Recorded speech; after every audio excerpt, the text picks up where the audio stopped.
تاخیر۔ چیئرمین تحریک انصاف اور سابق وزیر اعظم عمران خان کو غیر قانونی سزا کے بعد قید ہوئے آج 20 دن گزر چکے ہیں۔ سپریم کورٹ سمیت تمام عدالتیں ان کی سزا کو غیر قانونی کہہ چکی ہیں، مگر سزا معطلی میں مسلسل تاخیر کی جا رہی ہے۔ آج اسلام آباد ہائی کورٹ میں توشہ خانہ سزا معطلی کیس کی سماعت ہوئی۔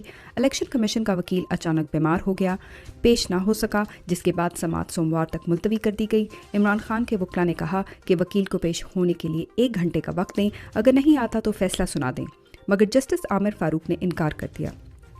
سوموار کو ہر صورت وکیل پیش ہو، عدالت کی الیکشن کمیشن کو ہدایت۔ توشہ خانہ سزا معطلی کیس اختتام کے قریب آتے ہی عمران خان کے وکلاء کو مختلف طریقوں سے ہراساں کرنے کے عمل میں تیزی آ گئی۔ آج سماعت کے بعد وکلاء لفٹ میں پہنچے تو لفٹ پر اسرار طور پر اچانک بند ہو گئی اور 1 گھنٹہ وکلاء حبس اور گرمی میں لفٹ میں پھنسے رہے۔ لفٹ سے نکلنے کے بعد وکلاء نے کہا کہ یہ ہمیں عمران خان کی وکالت کرنے سے روکنے کی کوششیں ہیں، مگر ہم نہیں رکیں گے۔ تحریک انصاف کا اس معاملے کی تحقیقات کا مطالبہ۔ عمران خان کی جان کو جیل میں شدید خطرہ۔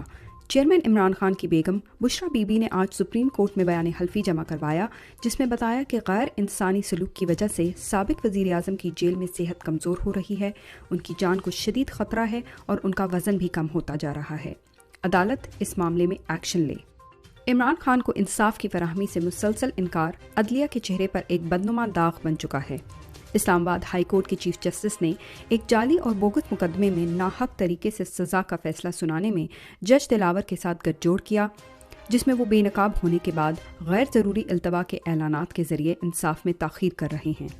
چیئرمین تحریک انصاف عمران خان کو انصاف کی فراہمی سے مسلسل انکار پر سیکرٹری اطلاعات تحریک انصاف رؤف حسن کا رد عمل۔ سائفر کیس میں شاہ محمود قریشی کے جسمانی ریمانڈ میں توسیع۔ وائس چیئرمین تحریک انصاف شاہ محمود قریشی کو آج سیکرٹ ایکٹ کی خصوصی عدالت میں پیش کیا گیا، جہاں عدالت نے ان کا مزید 3 روزہ جسمانی ریمانڈ منظور کر لیا۔ شاہ محمود قریشی کے وکلاء نے بتایا کہ ان کو فرش پر سلایا جاتا ہے اور غیر انسانی سلوک کیا جا رہا ہے۔ کیس سے غیر متعلقہ سوالات بھی پوچھے جاتے ہیں۔ اس کے باوجود شاہ محمود قریشی چیئرمین عمران خان کے ساتھ ڈٹ کر کھڑے ہیں۔ عمران خان کی بہنوں کو بھی ملاقات کی اجازت نہیں۔ چیئرمین تحریک انصاف عمران خان کی بہنوں نے ان سے ملنے کے لیے جیل حکام کو درخواست دی، مگر جیل حکام نے جواب دیا کہ اوپر سے ملاقات کروانے کا حکم نہیں، جس کے بعد آج عمران خان کی بہنوں نے اسلام آباد ہائی کورٹ میں درخواست دائر کر دی۔ چیئرمین عمران خان کے سیکیورٹی سیکرٹری علی سجاد خان بازیاب۔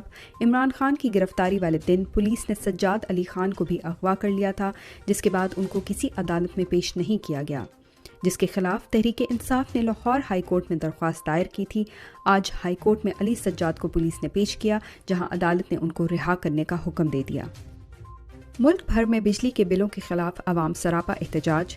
اٹک، رحیم یار خان، پشاور، کراچی، گجرانوالہ اور اسلام آباد سمیت ملک کے مختلف شہروں میں شہری بجلی کے بل کے خلاف احتجاج کر رہے ہیں۔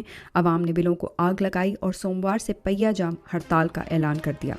ملکی تاریخ میں پہلی بار چینی کی قیمت 174 روپے فی کلو پر پہنچ گئی اور ساتھ ہی ڈالر بھی 301 روپے پر پہنچ گیا، جس سے مزید مہنگائی پیدا ہونے کا خدشہ ہے۔ مہنگائی مارچ والے خود تو چلے گئے، لیکن عوام کو عذاب میں مبتلا کر گئے۔ نگران وزیر اعظم کا دورہ جڑانوالہ، پروٹوکول کے سارے ریکارڈ توڑ دیے۔